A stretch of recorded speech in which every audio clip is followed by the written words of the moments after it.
Welcome to our Rhapsody of Realities devotional one-year audio Bible reading series. Today is the 10th day of the month of April. The readings for today are from the book of Judges chapter 9 from the Old Testament, and Luke chapter 12 verses 22 to 48 from the New Testament. Listen now to today's readings. Old Testament readings. Judges chapter 9. Abimelech son of Jerubbaal went to Shechem to his uncles and all his mother's relatives and said to them, "Ask all the leading men of Shechem, what do you think is best, that 70 men rule you all those sons of Jerubbaal or that one man rule? You'll remember that I am your own flesh and blood."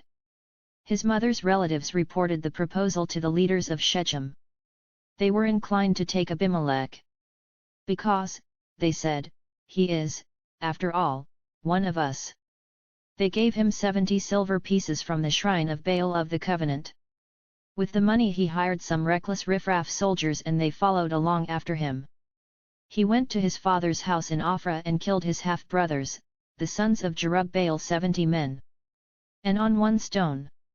The youngest, Jotham son of Jerubbaal, managed to hide, the only survivor. Then all the leaders of Shechem and Beth Millo gathered at the oak by the standing stone at Shechem and crowned Abimelech king. When this was all told to Jotham, he climbed to the top of Mount Gerizim, raised his voice, and shouted, "Listen to me, leaders of Shechem! And let God listen to you." The trees set out one day to anoint a king for themselves. They said to Olive Tree, "Rule over us." But Olive Tree told them, "Am I no longer good for making oil that gives glory to gods and men, and to be demoted to waving over trees?" The trees then said to Fig Tree, "You come and rule over us." But Fig Tree said to them, "Am I no longer good for making sweets, my mouth watering sweet fruits, and to be demoted to waving over trees?" The trees then said to Vine, "You come and rule over us." But Vine said to them, "Am I no longer good for making wine, wine that cheers gods and men, and to be demoted to waving over trees?" All the trees then said to Tumbleweed, "You come and reign over us."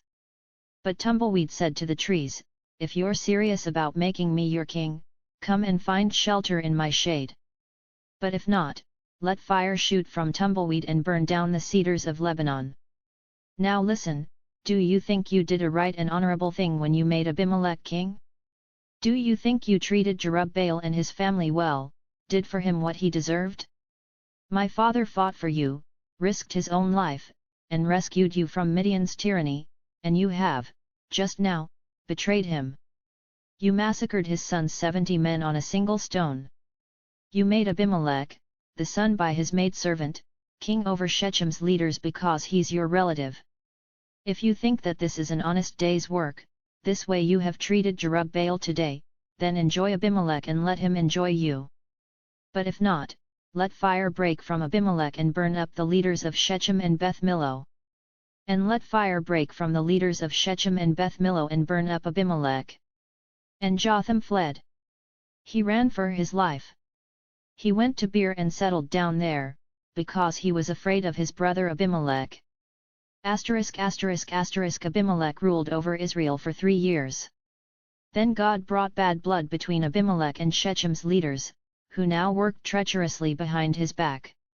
Violence boomeranged, the murderous violence that killed the 70 brothers, the sons of Jerubbaal, was now loose among Abimelech and Shechem's leaders, who had supported the violence. To undermine Abimelech, Shechem's leaders put men in ambush on the mountain passes who robbed travelers on those roads. And Abimelech was told. At that time Gaal son of Ebed arrived with his relatives and moved into Shechem. The leaders of Shechem trusted him. One day they went out into the fields, gathered grapes in the vineyards, and trod them in the winepress. Then they held a celebration in their God's temple, a feast, eating and drinking. And then they started putting down Abimelech. Gaal son of Ebed said, "Who is this Abimelech? And who are we Shechemites to take orders from him? Isn't he the son of Jerubbaal, and isn't this his henchman Zebul? We belong to the race of Hammer and bear the noble name of Shechem. Why should we be toadies of Abimelech? If I were in charge of this people, the first thing I'd do is get rid of Abimelech. I'd say, "Show me your stuff, Abimelech, let's see who's boss here." Zebul, governor of the city, heard what Gaal son of Ebed was saying and got angry. Secretly he sent messengers to Abimelech with the message, "Gaal son of Ebed and his relatives have come to Shechem and are stirring up trouble against you. Here's what you do, tonight bring your troops and wait in ambush in the field. In the morning, as soon as the sun breaks, get moving and charge the city. Gaal and his troops will come out to you, and you'll know what to do next." Abimelech and his troops, 4 companies of them, went up that night and waited in ambush approaching Shechem. Gaal son of Ebed had gotten up and was standing in the city gate. Abimelech and his troops left their cover. When Gaal saw them he said to Zebul, "Look at that, people coming down from the tops of the mountains." Zebul said, "That's nothing but mountain shadows, they just look like men." Gaal kept chattering away. Then he said again, "Look at the troops coming down off Tabererez, the navel of the world, and 1 company coming straight from the Oracle Oak." Zebul said, "Where is that big mouth of yours now? You who said, and who is Abimelech that we should take orders from him? Well, there he is with the troops you ridiculed. Here's your chance. Fight away." Gaal went out, backed by the leaders of Shechem, and did battle with Abimelech. Abimelech chased him, and Gaal turned tail and ran. Many fell wounded, right up to the city gate. Abimelech set up his field headquarters at Aramah while Zebul kept Gaal and his relatives out of Shechem. The next day the people went out to the fields. This was reported to Abimelech. He took his troops, divided them into 3 companies, and placed them in ambush in the fields.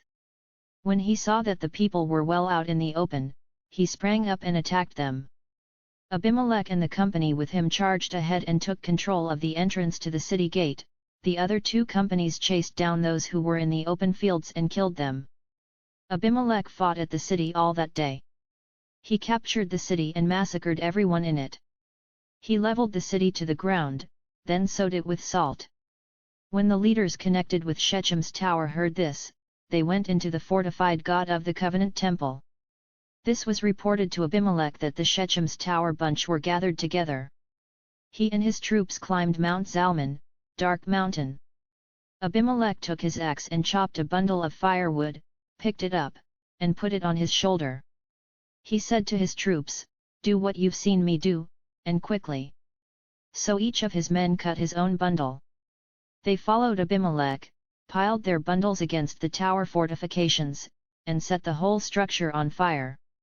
Everyone in Shechem's tower died, about 1,000 men and women. Abimelech went on to Thebez. He camped at Thebez and captured it. The Tower of Strength stood in the middle of the city. All the men and women of the city along with the city's leaders had fled there and locked themselves in. They were up on the tower roof. Abimelech got as far as the tower and assaulted it. He came up to the tower door to set it on fire. Just then some woman dropped an upper millstone on his head and crushed his skull. He called urgently to his young armor-bearer and said, "Draw your sword and kill me so they can't say of me, 'A woman killed him.'" His armor-bearer drove in his sword, and Abimelech died. When the Israelites saw that Abimelech was dead, they went home. God avenged the evil Abimelech had done to his father, murdering his 70 brothers. And God brought down on the heads of the men of Shechem all the evil that they had done, the curse of Jotham son of Jerubbaal. New Testament reading. Luke chapter 12 verses 22 to 48. Then he said to his disciples, "Therefore I say to you, do not worry about your life, what you will eat, nor about the body, what you will put on. Life is more than food, and the body is more than clothing. Consider the ravens, for they neither sow nor reap, which have neither storehouse nor barn, and God feeds them. Of how much more value are you than the birds? And which of you by worrying can add 1 cubit to his stature? If you then are not able to do the least, why are you anxious for the rest? Consider the lilies, how they grow, they neither toil nor spin, and yet I say to you, even Solomon in all his glory was not arrayed like one of these. If then God so clothes the grass, which today is in the field and tomorrow is thrown into the oven, how much more will he clothe you, O you of little faith? And do not seek what you should eat or what you should drink, nor have an anxious mind. For all these things the nations of the world seek after, and your Father knows that you need these things. But seek the kingdom of God, and all these things shall be added to you. Do not fear, little flock, for it is your Father's good pleasure to give you the kingdom. Sell what you have and give alms, provide yourselves money bags which do not grow old, a treasure in the heavens that does not fail, where no thief approaches nor moth destroys. For where your treasure is, there your heart will be also. Let your waist be girded and your lamps burning, and you yourselves be like men who wait for their master, when he will return from the wedding, that when he comes and knocks they may open to him immediately. Blessed are those servants whom the master, when he comes, will find watching. Assuredly, I say to you that he will gird himself and have them sit down to eat, and will come and serve them. And if he should come in the second watch, or come in the third watch, and find them so, blessed are those servants. But know this, that if the master of the house had known what hour the thief would come, he would have watched and not allowed his house to be broken into. Therefore you also be ready, for the Son of Man is coming at an hour you do not expect. Then Peter said to him, Lord, do you speak this parable only to us, or to all people? And the Lord said, Who then is that faithful and wise steward, whom his master will make ruler over his household, to give them their portion of food in due season? Blessed is that servant whom his master will find so doing when he comes. Truly, I say to you that he will make him ruler over all that he has. But if that servant says in his heart, My master is delaying his coming, and begins to beat the male and female servants, and to eat and drink and be drunk, the master of that servant will come on a day when he is not looking for him, and at an hour when he is not aware, and will cut him in two and appoint him his portion with the unbelievers. And that servant who knew his master's will, and did not prepare himself or do according to his will, shall be beaten with many stripes. But he who did not know, yet committed things deserving of stripes, shall be beaten with few. For everyone to whom much is given, from him much will be required, and to whom much has been committed, of him they will ask the more. This concludes today's readings. Thank you for joining the session. You can save or download this reading so you can listen to it again in the course of the day. Join us again tomorrow. Do remember to subscribe if you are yet to, so you can get the notifications of new posts on this channel. Thank you again for joining in today. Do have a great day.